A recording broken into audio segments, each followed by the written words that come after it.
আসসালামু আলাইকুম, আশা করছি সবাই ভালো আছেন। এখন হচ্ছে আষাঢ় মাসের শেষের দিকে 20-25 তারিখ হবে। তো এখন হচ্ছে হাওড়ে পুরাপুরি পানি থাকার কথা। এই পর্যন্ত পানি থাকার কথা ছিল, এই যে মানে সড়কের কানায় কানায়, ইভেন সড়কের উপর দিয়ে উচকে উপরে পানি। কিন্তু এই সময়টাই দেখেন পানি নাই হাওড়ে, এই যে শুকায় মরুভূমি হয়ে রয়েছে। জাস্ট এই কোয়েনগুলাতে অল্প একটু পানি।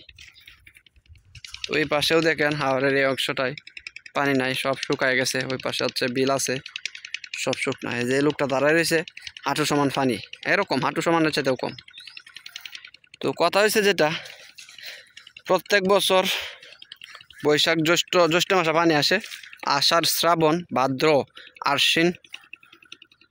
আশ্বিন মাসের দিকে হচ্ছে পানি যায়, কিংবা কার্তিক অগ্রহায়ণের এই সময় পানি যায়। আরও 3 থেকে 4 মাস পরে পানি যাওয়ার কথা, কিন্তু আল্লাহ তাআলার হচ্ছে ইচ্ছা এখনই পানি নাই। আর এখন না, আরও প্রায় 15 দিন আগে থেকে পানি নাই, পানি চলে গেছে সব। এখন সবাই আশা করতেছিল যে আবার পানি আসবে, এখন আল্লাহ তাআলাই ভালো জানেন পানি আসে কিনা। পানি না আসার ফলে যেটা হচ্ছে, এই হাওরে যে মাছ আছে, মাছগুলো বড় হইতে পারতেছে না।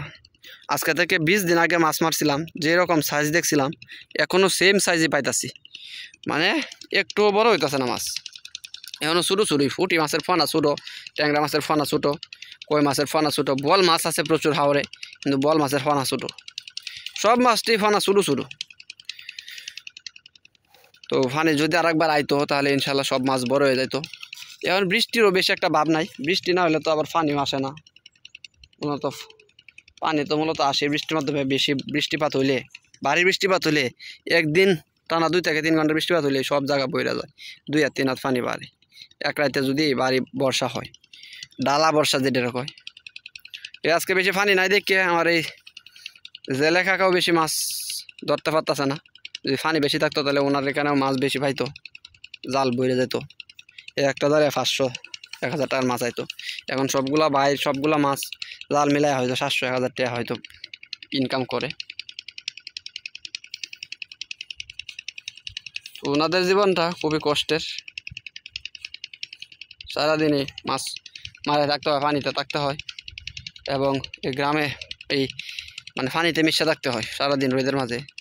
যাই হোক, কষ্টের পরেও ওনার শরীরের ফিটনেস দেখেন, মাশাআল্লাহ মাশাআল্লাহ বলতেই হয়। দূর থেকে দেখা যাচ্ছে হালকা, তারপর আপনারা ভালো করে ফোকাস করলে দেখতে পাবেন মাশাআল্লাহ আল্লাহ তাআলা ওনাকে ভালো ফিটনেস দিয়েছেন, যার কারণে উনি কাজ করে খেতে পারতেছেন। একটা কথা আছে, আল্লাহ তাআলা নাকি যারে মানে ওইটাই দেয় যে যেটা করতে পারে, যেটা করতে পারে না ওরে ওই রকম কাজ দেয় না তার তাকদিরে। তো ব্যাপারটা এরকমই, ওনার যদি আজকে চিকন থাকতো হয়তো এরকম কাজ করতে পারতো না। অনেক মানুষ আছে দুর্বল, যারা এরকম কাজ করতে পারে না, চাকরি বাকরি করে গার্মেন্টসে, ফ্যাক্টরিতে বা সরকারি। কিন্তু এই লোকটা ওইসব চাকরি পাইলেও করতে পারতো, কিন্তু ওনার শরীরে ফিটনেস দিছে আল্লাহ তাআলা, এরকম কাজও করে খাইতে পারতেছে। এই যে ফাগারগুলা, জাস্ট ফাগারগুলাত পানি আছে, আর ওইখানে উঁচা ঠান্ডিত কোনো পানি নাই। কি একটা অবস্থা রে। এই খৈন্ডার মাঝে বেড়াই দিয়ে রাখছে, এই যে ভিতরে ডাল ফালা দিয়ে রাখছে, সবগুলা ডাল দেন উল্টায় রাখছে টেলায়। এই যে মানুষ হয়েছে এমন জঘন্য, একবার ডাল দিয়ে রাখছে, এটি কি করে ঠেলায়া বাইঙ্গা তো উল্টায় রাখে। মানে কিভাবে একবেলা 4টা মাছ খাইব এই ফাঁকা থেকে, এটা দেখে না। এই যে ক্ষেতটা নষ্ট করে বেটা কইন্ডে দিছে, অবশ্যই 4টা মাছ খাইবে লেগে দিছে। তো আমাদের হাওরে এরকম ফুল নাই, লাল ফুল।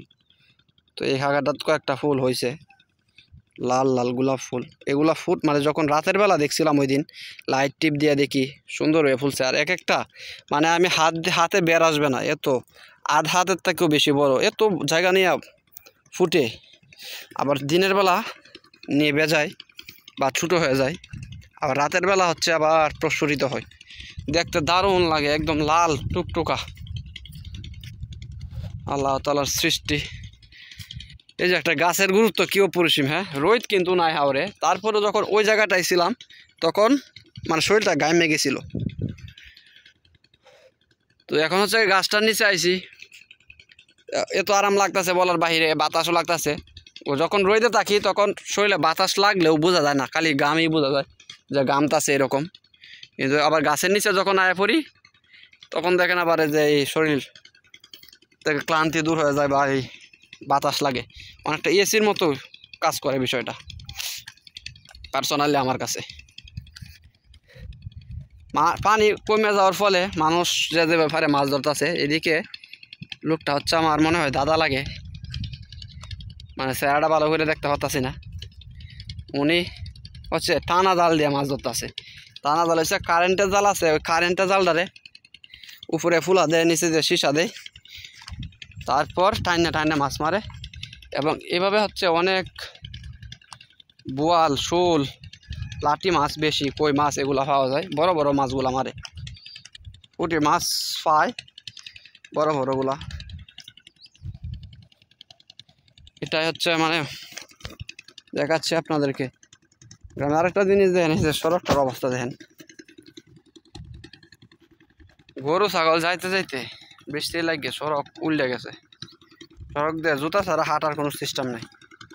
এই যে যদি একটু রোদ উঠে তাহলে আবার লোহার মতো শক্ত হয়ে থাকবো সবগুলা। এটা মাটিটা এমন একটা মাটি, চিংনা মাটি না কি তা কয় রে, বিরাট জঘন্য শক্ত হয়ে থাকে, হাঁটার কোনো সুযোগ নাই এইসব মাটি দিয়ে।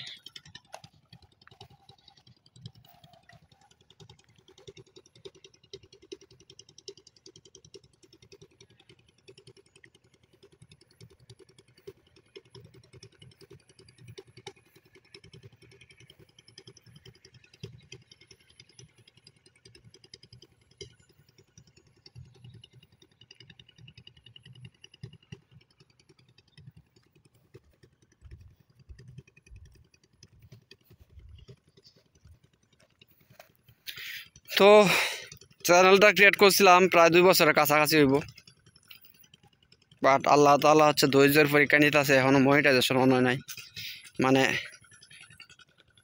ক্রাইটেরিয়াগুলো পূরণ হয়েছে না। 4000 ঘন্টা ওয়াচ টাইম লাগে। যাই হোক, তারপর আশা ছাড়বো না, ইনশাল্লাহ একদিন হবে। ধন্যবাদ সবাইকে ভিডিওটি দেখার জন্য। গ্রামীণ ভিডিও যারা দেখতে চান, টুকটাক দেখতে চান, তাহলে সাবস্ক্রাইব করতে পারেন। আর শেষ পর্যন্ত যে দেখছেন তাদেরকে অসংখ্য ধন্যবাদ।